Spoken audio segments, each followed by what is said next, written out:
위고비 처방병원 찾는 방법, 주의사항까지 꼼꼼하게. 안녕하세요.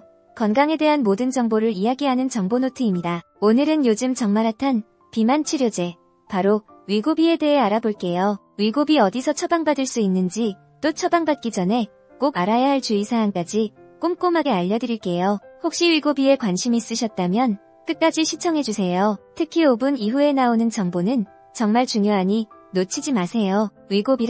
위고비, 대체 이게 뭐길래 이렇게 인기가 많을까요? 위고비는 노보노디스크에서 개발한 GLP-1 계열의 비만 치료제예요. 주성분인 세마글루타이드는 원래 당뇨병 치료제로 쓰이던 성분인데 체중 감량에도 효과적이라는 게 밝혀져서 비만 치료제로 승인받았어요. 여러분, 혹시 위고비가 그냥 살 빼는 약이라고만 생각하고 계신가요? 위고비는 단순한 다이어트 약이 아니라 비만이라는 질병을 치료하는 의약품이에요. 그래서 아무나 사용할 수 있는 게 아니라 의사의 처방이 필요하답니다. 위고비 처방받을 수 있는 병원 찾기. 자, 이제 본격적으로 위고비를 처방받을 수 있는 병원을 어떻게 찾는지 알아볼게요. 첫째, 가장 일반적인 방법은 내과나 가정의학과를 찾는 거예요. 특히 비만 클리닉을 운영하는 병원이라면 위고비 처방에 더 익숙할 수 있어요. 둘째, 대학병원의 내분비내과도 좋은 선택이에요. 비만이 호르몬과 관련된 경우가 많아서 내분비내과 의사들이 위고비 처방의 경험이 많을 수 있거든요. 셋째,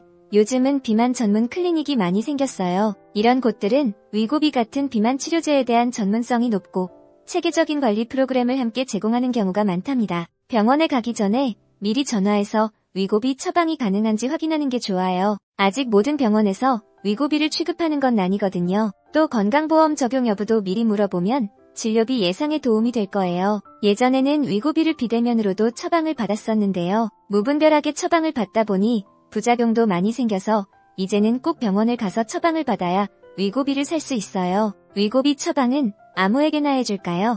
아니에요. 처방에도 조건이 있답니다. 위고비 처방받기 위한 조건. 위고비를 아무나 처방받을 수 있는 건 아니에요. 우리나라에서는 보통 BMI 30 이상이거나 BMI 27 이상이면서 고혈압, 당뇨와 같은 동반질환이 있는 경우에 처방이 가능해요. BMI 계산법은 간단해요.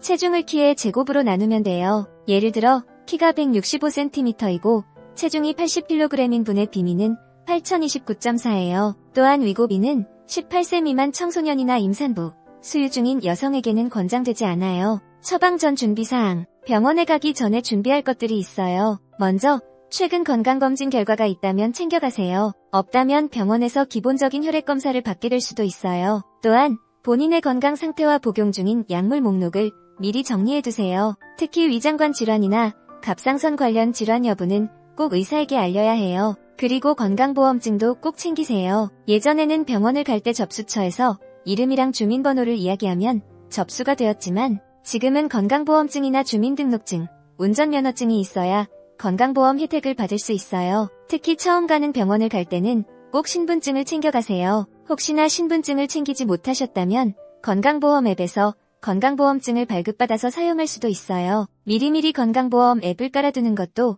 신분증이 없을 때 좋은 방법이에요. 처방을 받으면 처방전을 가지고 약국으로 가면 되는데요. 약국마다 위고비의 가격이 다르답니다.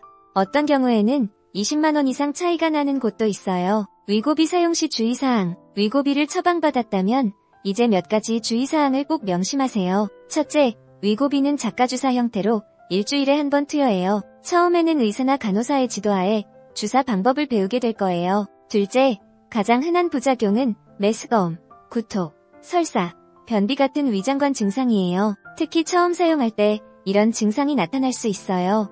심한 경우엔 의사와 상담하세요. 처음에 용량을 많이 맞으면 이러한 부작용이 나타나기도 한다고 해요. 그래서 의사의 정확한 처방과 약물을 적절하게 잘 사용해야 된답니다. 셋째, 위고비는 점진적으로 용량을 늘려가는 약이에요. 처음부터 높은 용량을 사용하면 부작용이 심해질 수 있으니 의사의 지시를 잘 따라주세요. 넷째, 위고비는 식이요법과 운동을 병행할 때 효과가 더 좋아요. 약에만 의존하지 말고 생활습관 개선도 함께 해주세요. 마지막으로 위고비 사용 중 어지러움, 심한 복통, 알레르기 반응 등이 나타나면 즉시 의료진에게 연락하세요. 자, 지금까지 위고비 처방병원 찾는 방법과 주의사항에 대해 알아봤어요. 위고비는 분명 효과적인 비만 치료제지만 모든 사람에게 적합한 것은 아니에요. 꼭 전문의와 상담하고 자신의 건강 상태에 맞게 사용하세요.